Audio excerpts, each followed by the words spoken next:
Hola queridos hermanos, ¿cómo están? Les saludo en el amor de nuestro Señor Jesucristo. Hoy quiero compartir con ustedes un nuevo pensamiento, una nueva reflexión bíblica que el Señor ha estado poniendo en mi corazón.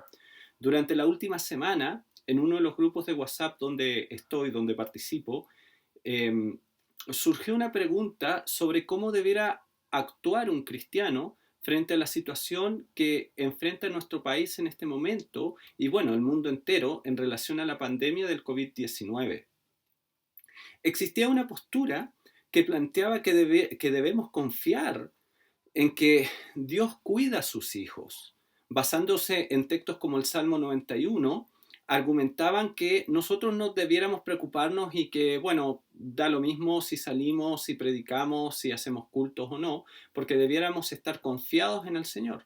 Por otro lado, otra postura planteaba y decía que debemos someternos a las autoridades, como plantea y como dice Pablo en la epístola a los Romanos, capítulo 13, verso 1. Este asunto me llevó a pensar un poco. Voy a reconocer y ser muy sincero que no invertí largas horas en la reflexión ni en profundidades de aguas teológicas, pero sí me tomé algunos minutos para poder reflexionar un poco sobre qué respuesta debiéramos tener nosotros como cristianos, como iglesia de Jesucristo, frente a esta disyuntiva. Ya a mediados de marzo tuve la oportunidad de ver en YouTube un video que encontré muy interesante. El link del video se lo vamos a dejar en la descripción que va a aparecer en la página web. El título de este video se llamaba Tres ideas de Martín Lutero sobre la peste bubónica. Allí se analiza la respuesta que el reformador diera a la consulta sobre cómo debiera un cristiano actuar frente a la situación sanitaria producida por dicha enfermedad, por la peste bubónica. Obviamente hoy yo no tengo la intención de pretender igualar la respuesta que diera Lutero, sino más bien quiero invitarles a que podamos reflexionar juntos de manera breve sobre 6 consideraciones teológicas que son muy importantes que tengamos en cuenta durante la situación sanitaria que enfrenta nuestro planeta. ¿Están listos? La primera consideración es que Dios es quien nos cuida. El Salmo 91, los versículos 5 y 6 dice, no temerás el terror de la noche, ni la flecha que vuela de día, ni la peste que acecha en las sombras, ni la plaga que destruye a mediodía. Por otra parte, Marcos capítulo 4, versos 39 al 41 dice, ¿cómo no tenéis fe? Y se llenaron de gran temor, y se decían unos a otros, ¿quién pues es este que aún el viento y el mar le obedecen? Esto es en respuesta a lo que Jesús había dicho cuando estaban en medio de la tormenta y el barco era azotado fuertemente por las olas del mar. Jesucristo se levanta y dice, cálmate, sosiégate, y el viento cesó y sobrevino una gran calma. Entonces les dijo, ¿por qué estáis amedrentados? Por otra parte, Lucas capítulo 12, versículo 7 nos dice, asimismo sucede con ustedes, aún los cabellos de su cabeza están contados. No tengan miedo, ustedes valen más que muchos gorriones. Estos, entre muchos otros pasajes de la Biblia, nos enseñan que Dios es quien tiene cuidado de nosotros y de nuestra vida. No podemos estar afanados ni angustiados por lo que sucede en el mundo, no importa cuán terrible pueda ser. Debemos descansar en el Señor y saber que Él está en control, que Dios siempre está en control. El mismo Jesús que calmó la tempestad y que prometió que aún los cabellos de nuestra cabeza están contados, indicando que Él tiene un control absoluto sobre nuestras vidas, es el mismo Cristo a quien adoramos nosotros hoy en tiempo de pandemia. No podemos vivir con temor, no podemos vivir permanentemente con miedo y con temor, sino que nuestra confianza debe estar en el cuidado que tiene de nosotros nuestro Dios. La epístola a los Romanos, en el capítulo 8 y el versículo 15 dice, y ustedes no recibieron un espíritu que de nuevo los esclavice al miedo, sino el espíritu que los adopta como hijos y les permite clamar, Abba, Padre. Por el Espíritu Santo que mora en nosotros, podemos y debemos no someternos a la esclavitud del miedo, sino descansar y clamar, Abba Padre, en estos tiempos de pandemia y de angustia que nuestra sociedad enfrenta. La segunda consideración que quisiera que viéramos en esta reflexión es que Dios es soberano absoluto. El Salmo 24, versos 1 y 2 dicen, del Señor es la tierra y todo cuanto en ella hay, el mundo y cuantos lo habitan, porque Él la afirmó sobre los mares, la estableció sobre los ríos. No existe nada en el mundo, no existe nada en el mundo, hermanos, que esté fuera del dominio de la soberanía de Dios. Los pasajes que ya leímos en el apartado anterior nos hablan de que Dios está en control de todo, mientras que el Salmo 24 nos dice el por qué. Dios está en control de todo porque Dios es el dueño de todo, por cuanto Él lo creó y lo sostiene. Entonces, Dios es soberano absoluto también sobre nuestras vidas. Nada nos ocurrirá, sino aquello que está en la perfecta voluntad de Dios. Nada nos sucederá sin que eso sea la voluntad soberana del Señor. Si llegara nuestro tiempo de partir a su presencia, eso no será porque la pandemia se le escapó de las manos al Señor, sino que será porque Él así lo había determinado. Daniel capítulo 3, versos 13 al 18 dice, nos habla del relato de los tres jóvenes que permanecieron fieles ante Dios cuando Nabucodonosor les estaba exigiendo postrarse y adorar la estatua que él había creado, que él había edificado. El rey los condena a ser arrojados al horno de fuego. Y es muy interesante la respuesta que ellos dan. Ellos dicen, no hace falta que nos defendamos ante su majestad. Si se nos arroja al horno en llamas, el Dios al que servimos puede librarnos del horno y de las manos de su majestad. Pero, aun si nuestro Dios no lo hace, sepa usted que no honraremos a sus dioses ni adoraremos a su estatua. Aquí quedan manifiestas ambas verdades que ya hemos mencionado. Dios puede librarnos del mal, y si no lo hace, sigue siendo Dios y digno de nuestra absoluta fidelidad, por cuanto Él es soberano sobre toda existencia, incluida la de nosotros. Ahora, teniendo claro que Dios es quien nos cuida, que Dios es soberano además, no podemos tomar esta verdad como una excusa, como una forma de justificar la irresponsabilidad. El mismo Jesús reprendió a Satanás cuando durante la tentación que se nos relata en Mateo capítulo 4, en el verso 6, Satanás le propuso actuar irresponsablemente, tirándose de la parte más alta del templo. Eso le propuso Satanás, para que así pudiera Jesús demostrar o comprobar que Dios lo iba a cuidar, que iba a cumplir su palabra que decía que Él mandaría ángeles para que nada malo le pase. El Maestro, Jesús, citó el texto que dice, no tentarás al Señor tu Dios. En mi opinión, no tomar los resguardos necesarios en tiempos de pandemia no es fe, sino más bien tentar a Dios, probarlo injustificadamente.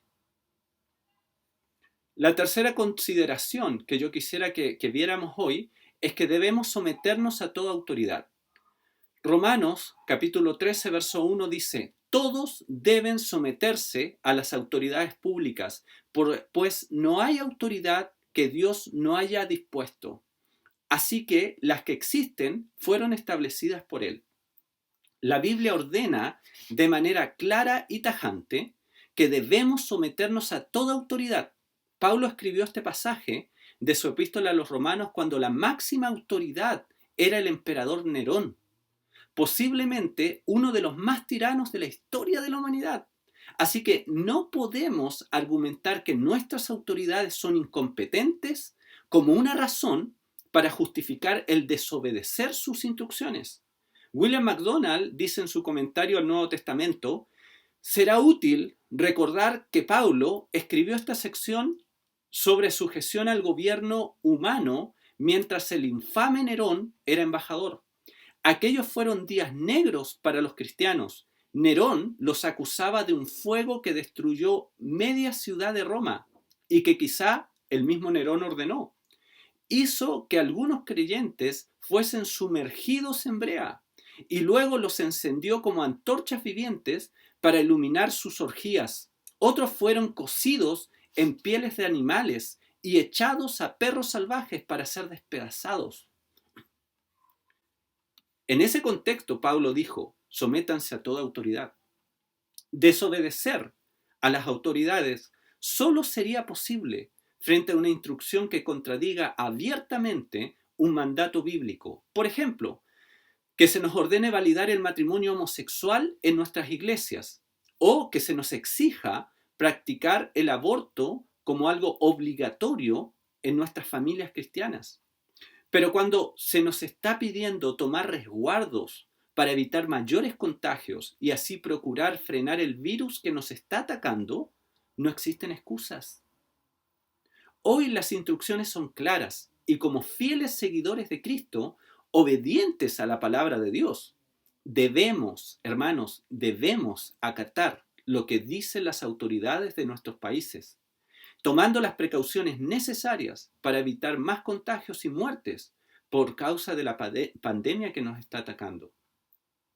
En cuarto lugar, o como cuarta consideración, debemos tener el amor al prójimo. Mateo capítulo 22, verso 37 al 40 dice: ama al Señor tu Dios con todo tu corazón, con todo tu ser y con toda tu mente. Le respondió Jesús: este es el primero y el más grande de los mandamientos.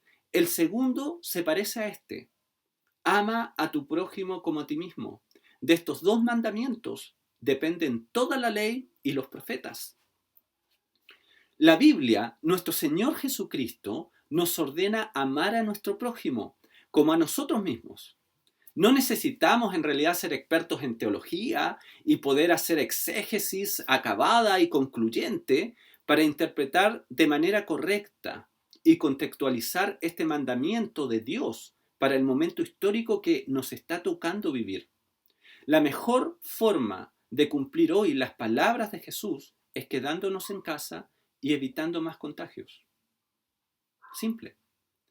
El mayor problema no es contagiarnos nosotros e incluso morir, porque para cada cristiano las palabras del apóstol Pablo en el libro de Filipenses capítulo 1, 21 debieran ser ciertas. Pablo dijo: y para mí el morir es ganancia. El asunto no es si nos enfermamos nosotros e incluso si nos toca fallecer. Si esa es la voluntad de Dios, que así sea. El problema es que nuestras acciones deben reflejar amor por nuestro prójimo y cuidar la salud de otros, no exponiéndonos nosotros mismos, es la manera más concreta hoy en día de cumplir el mandato que dice: amarás a tu prójimo como a ti mismo. La quinta consideración que quiero que hagamos o que tengamos presente hoy día es que la iglesia de Jesucristo somos nosotros y no los templos. En Hebreos capítulo 10, verso 25 dice: no dejemos de congregarnos como acostumbran hacerlo algunos, sino animémonos unos a otros, y con mayor razón ahora que vemos que aquel día se acerca. El principio en este pasaje es no dejar de congregarse y juntarnos por cualquier medio virtual que hoy está disponible cumple con ese mandato. Cuando estamos en una era donde el estar juntos se facilita con la tecnología y la necesidad que como seres humanos tenemos de compartir con otros que creen lo mismo que nosotros sobre Dios, puede ser satisfecha de manera virtual. En un momento como el actual, que no podemos usar los templos, sí podemos congregarnos. No es necesario congregarse en un templo para poder congregarnos. Hoy en día ya no es necesario ni siquiera estar juntos en una misma habitación para poder congregarnos. Sé que se puede argumentar que no es lo mismo una reunión por Skype, por Zoom o por cualquier otro medio virtual que disfrutar de un abrazo apretado y de compartir con los hermanos un café, una cerveza o lo que sea. Lo cual es muy cierto. sobre todo en sociedades como las nuestras, que son más de piel, como los hispanos, los latinos somos más de piel, nos gusta estar juntos y abrazarnos.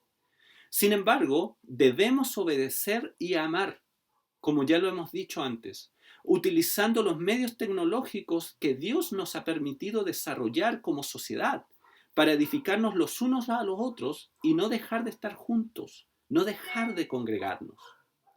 La sexta y última consideración que yo quiero que hoy día tengamos presente es el desafío de la evangelización.